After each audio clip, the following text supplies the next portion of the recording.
Kasi kailangan daw namin ng, sabi ng mga followers ko at followers mo, kailangan lang daw namin ng very quick na Sandro News update. Single ka pa rin daw ba?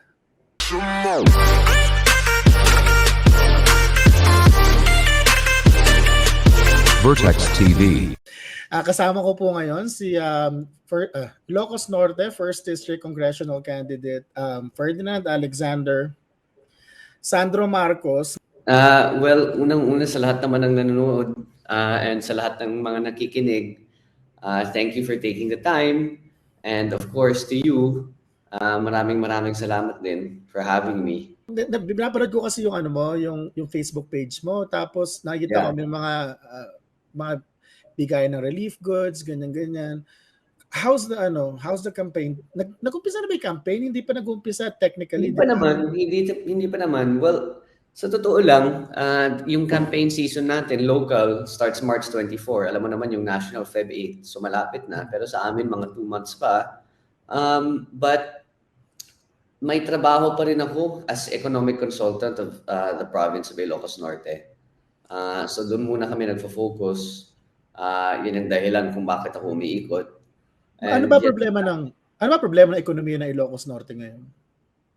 The same as every province, which hindi lang naman to pandemya ng kalusugan pandemya din ng bulsa. People need to make money. I guess kasi Ilocos Norte, it's a little more agriculturally focused. So yung swine flu, and madaming problema when it comes to agriculture. So may swine flu pa hanggang ngayon? Yeah. Lalo na sa also the rice tarification law, it's affecting yung mga magsasaka doon. So yan yung dahilan kung bakit ako umiikot dyan not just agriculture, but kasi kailangan talaga ng tao ng tulong. If I have any plans in running in Ilocos in the future, dapat lang naman nandun na ako na tumutulong. Nandun na ako sa Kongreso for 2-3 years. Ano ba ginawa mo sa Kongreso prior sa pag-economic consultant? Well, I worked as unang-una, nasa office ako ni Majority Leader Martin Romualdez, who is now the campaign manager of Inday Sara. Pero nung nagsimula ako, medyo the first month and a half, first 2 months, parang internship lang, learning the ropes, learning the legislative process. Pero nung nalaman ko na, I was then made his political affairs officer for 6-7 months. And then after that, I guess, promote niya ako to director, which involves, more hindi naman serious, pero, more heavy work. Nung nakita na niya na alam ko na yung proseso, alam ko na kung paano gawin yung trabaho, I guess he gave me more responsibility. A few days ago, in-announce ko na i-interview kita. Tapos yung mga fans mo, nagpadala ng mga messages, ganyan, yung mga question. Ito, first question lang muna, Sandro, from a follower.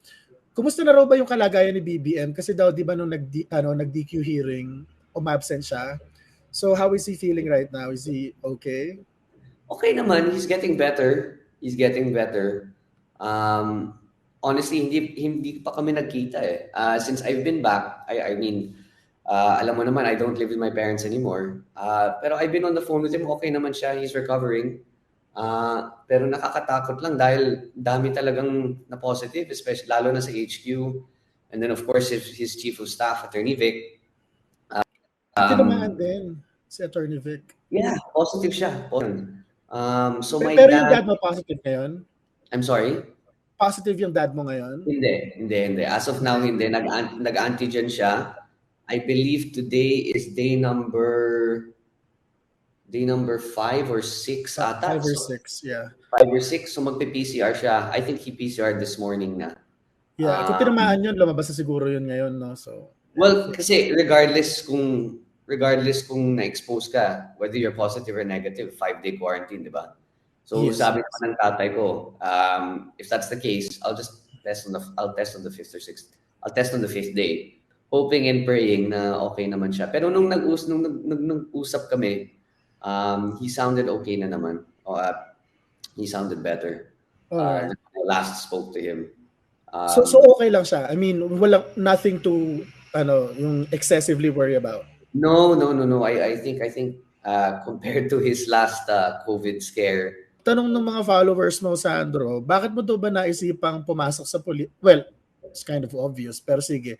Ba't mo naisipang pumasok sa politika? You could have, entered the private sector instead. Ganyan. So why did you choose to run for congressman?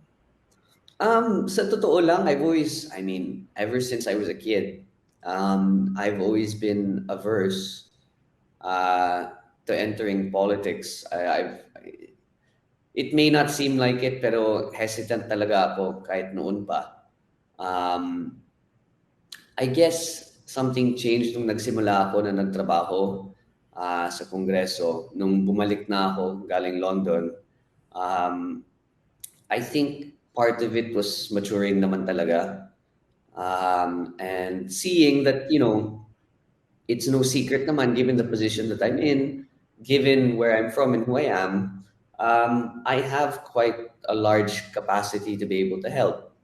And not naman that I feel indebted, but I felt like it was, for me, it was a very logical decision for me to make. Dahil naman talaga, because of who I am, I'm able to help people. And when I started working in Congress for Majority Leader Martin Romualdez, nakita ko talaga kung gaanong kasaya, kung gaanong natutuwa yung mga tao pag tinutulong sila. And that's better than any feeling I've ever had in my life. Sa totoo lang. Alright. It's better than any job I've ever had. And nung nangyari yan, that's when I said, okay, this is what I want to do. Ang laki na in-improve ng Tagalog mo. So that's how I came to that decision. In fairness, ang laki na in-improve ng Tagalog mo. Kung magkakaroon ka daw ng chance, kung magkakaroon daw sila ng chance na makapunta sa Ilocos Norte, saan mo daw sila pwedeng dalhin doon? I mean, ano yung ano yung first place na gusto mo pakita sa kanila about sa Ilocos Norte? Saud. Yung Saud Beach sa Pagudpud. Ang ganda talaga. Last year na nga, it was voted, I think, one of the best or one of the most beautiful beaches sa buong mundo. So doon talaga. At ang ganda talaga ng view kasi pag nandun ka sa beachfront, of course, maganda yung sand, maganda yung beach. Pero yung view mo, yung windmills Lahat ng windmills ng Ilocos. Iba yung feeling no? Lalo na pag kasi na-try ko na mag-long drive papuntang Pagudpud. Tapos makita mo yung mga windmills. What do you think is, kasi diba, well, a lot of people think that you generally agree with your dad's political views. Pero that is something we already know. So ang question ng mga followers ko, ano yung mga certain political issues na magkaiba kayo ng view ng dad mo? Good question.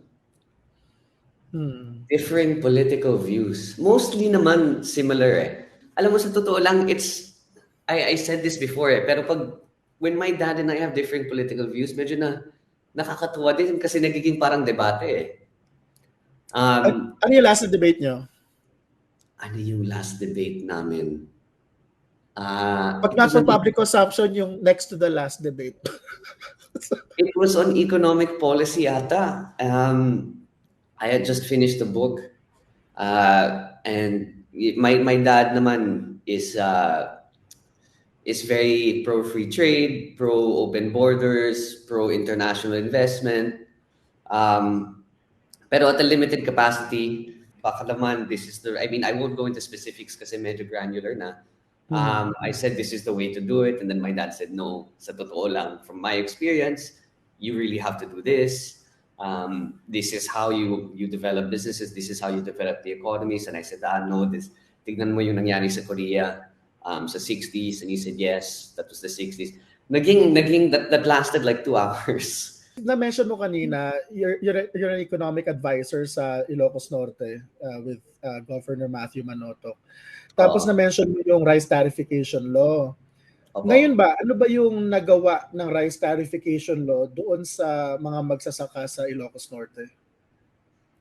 Well, two-pronged. I mean, two-sided yun eh. Two-sided yun. The rice, if correct me if I'm wrong, pero sa alam ko yung rice tarification law, yung implementation ay para bumaba yung presyo, di ba? Yes, Or yes. bumaba yung presyo ng rice, which for now, I guess, is very, very applicable dahil sa COVID, mahirap kumita kung bilang kahit sino, mahirap naman talaga kumita.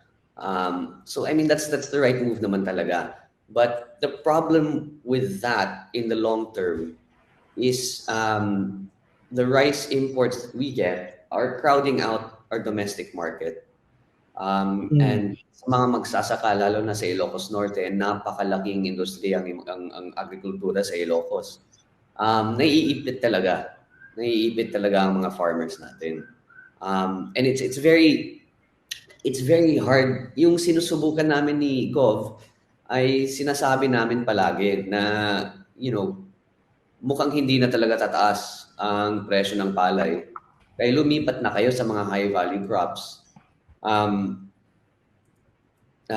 Lumipat na kayo sa mga high-value crops and start focusing there. But when you become so accustomed to doing one thing and dun ka marunong, it's hard to change it. So we'll see. May balancing act na kailangan gawin talaga. But as of now, given the current economic situation nationally, I can see naman kung bakit nila ginawa yun. Okay. Kasi ganito, when I was listening to your dad in one of his, I think, speeches, he mentioned the rice tarification law and he plans to, I think, either suspend it if he becomes president or have it amended. Ipaprod niya yung Congress to amend it. Now that you're running for, congressman ng 1st District ng Ilocos Norte, you will probably have a part in it. So sa palagay mo, what can be changed doon sa rice tarification law, or okay ba yung batas, yung implementation lang yung problema? What do you think? Alam mo, I don't want to give you a straight answer sa totoo lang, only because I think it's something that needs to be studied in depth. I think it's a lot more complicated than we see it to be. Because it's a balancing act. It maybe lower the ceiling on imports so that prices aren't as heavily affected, and as a result, the farmers then have a fighting chance to compete against the international exporters. Alam mo naman, in the international market, as a local, it's very hard to keep up with the developed countries. I mean, not many people know this, pero the most subsidized industry in the US is agriculture. Yes. As a result of the US government ensuring na yung palay nila or kung ano-ano is the cheapest in the market. And that's hard to keep up with. So I think, it might be a case of adjusting the ceiling. It might be a case of subsidizing the local markets to be able to compete. But either way, you'd either have to bring the imports down or support the local market through subsidies. How do you react when people tell you that you look like Daniel Padilla or Jake Cyrus, i.e. Charis Pempenco? Wala lang.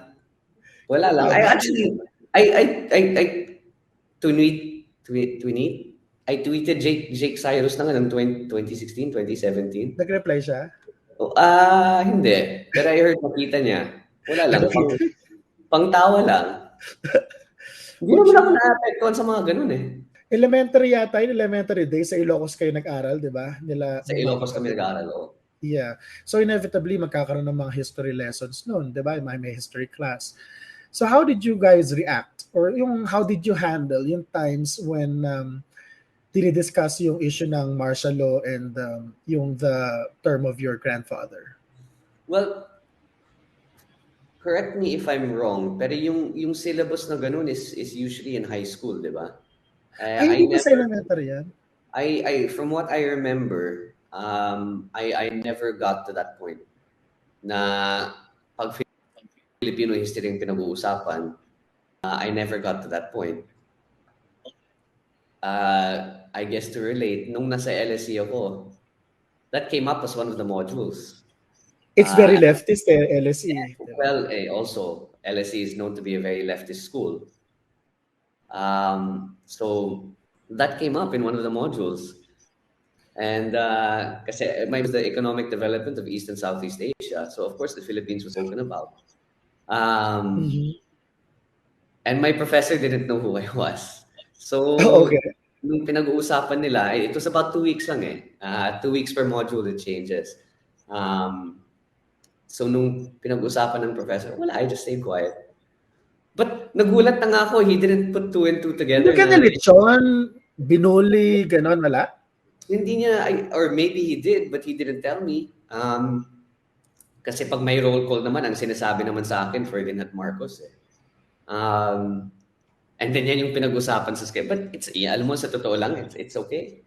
What can we do now as voters? What can we do to make the 2022 elections free, fair, and secure? Medyo alam na natin to. Well, just first of all, if you kung narehistro ka na, that was the first step. Pangalawa, just ensure in your area na walang kalokohan na nangyayari, and kung meron, report it to COMELEC, and make sure that you make your voice heard. Bilang isang botante, kailangan talaga na you take an active role in shaping the political discourse of our country. That only happens if you do it collectively. So I think that's the biggest step bilang isang botante na to make sure that we have a clean and fair elections. So ano ang pananaw mo daw on political dynasties?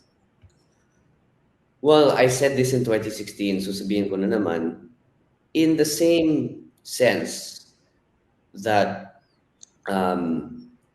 with any, I've been exposed to politics very early in my life as a result of my family name. There's no avoiding that. Hindi naman natin yan maiiwas.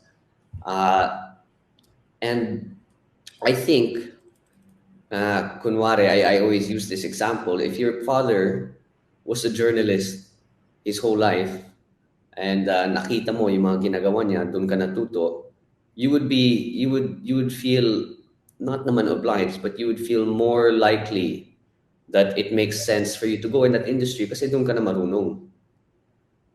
The difference with politics, and which is why I think, first of all, the difference with politics is that you have to have the public trust of the people, and that public trust is earned through the electoral process. And so when you talk on political dynasties, parang people tend to ignore the fact that there's still elections that go on. Kailangan mo pa rin, I guess, ligawan ang mga tao at humingi ng kanilang tiwala, ng kanilang suporta. And that just doesn't happen. Take it from me. That just doesn't happen because, of your family name. Lalo na pag local. I learned that myself this election. So what happened? What happened this election na the family name does not necessarily translate into support? Parang ganun yung angle. Well, helpful, but I think people don't, lalo na sa local people ang pinag-iisipan ng tao, lalo na ngayon, paano mo kami makatulong? Paano mo kami tulungan? I mean, your last name isn't going to put food on my plate. So, for example, kumare Sandro, ako yung voter ng 1st District of Ilocos Norte. Actually, Ilocos Norte as a whole. So, what can you do for me? Ganun. Exactly. So, what's your answer? Ano sagot mo sa kanila?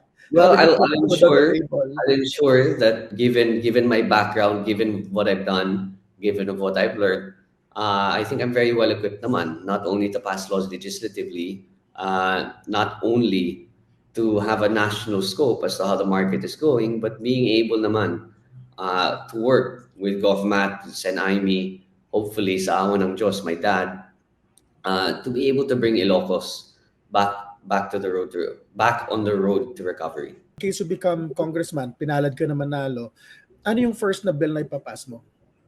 My first bill that I said I would always do is to, lalo na ngayon, yung mga frontliners natin, yung mga BHO, sorry, not BHO, BHW, and lahat ng mga barangay officials. The thing that I've seen the most from going around is that they're underpaid and overworked. So sa lahat ng mga barangay officials, I want to increase the benefits and hopefully add a more structured payment system for the barangay officials. But aside from that, madami din. That there are plenty of things that have to be done. Fix the tobacco market for Ilocos once and for all. And structurally have to shift dahil nandun na yung syntax, nandun na yung syntax, so it's harder. So I think there has to be kailangan palitan yung value chain ng Ilocos Norte to be able to accommodate not only more profitable but now more feasible. Maraming mas matalino sa akin sa Kongreso, maraming mas marunong, maraming dahil matagal na sila nandun. And I plan on learning from them. I don't plan on ordering. I don't plan on throwing my weight around because I'm there naman to learn from those that are better than me. And given that you're a neophyte, dapat lang, you know, just because you're the son of the president doesn't mean you know any better. That's not to say I will be there to help my father in the legislative branch as much as I can. Pero pati naman tatay ko, alam niya yan eh. Because him and I have spoken about it. Na, you know, madaming matalino dyan, dapat matuto ka.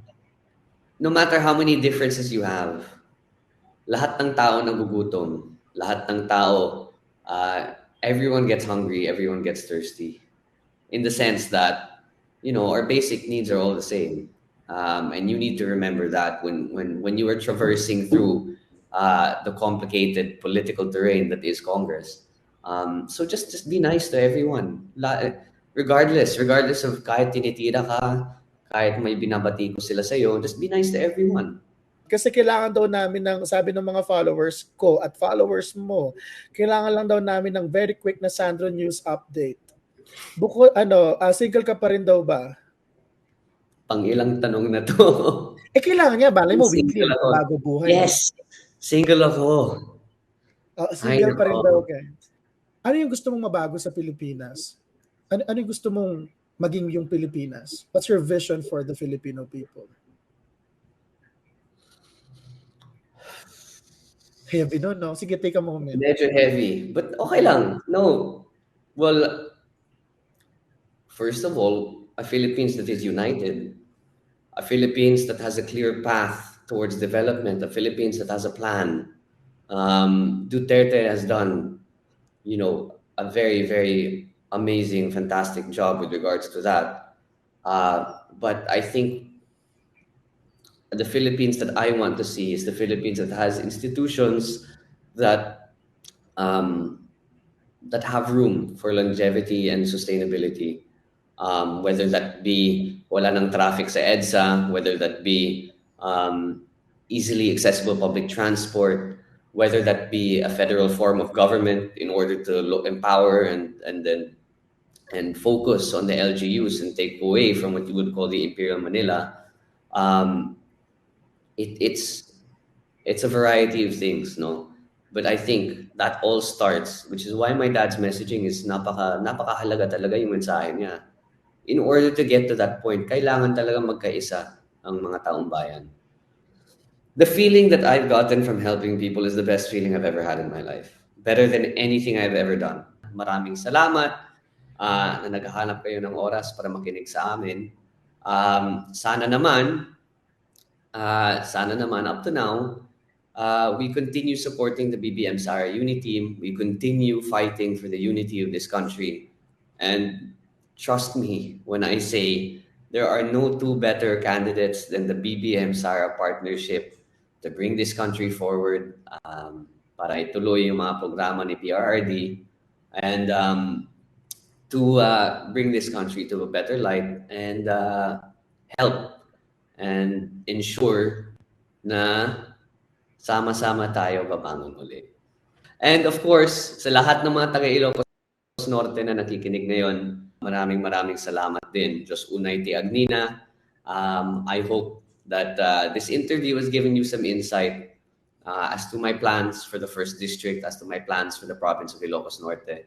And maaasahan nyo naman talaga ako na bilang isang tao na gusto pagandahin ang buhay ng ating probinsya, ng ating mga kakailian. And I hope, like I said, that this has given some clarity as to what I have planned, as to what I want to do, and that sa tingin, and hopefully it has shown that handang-handa na ako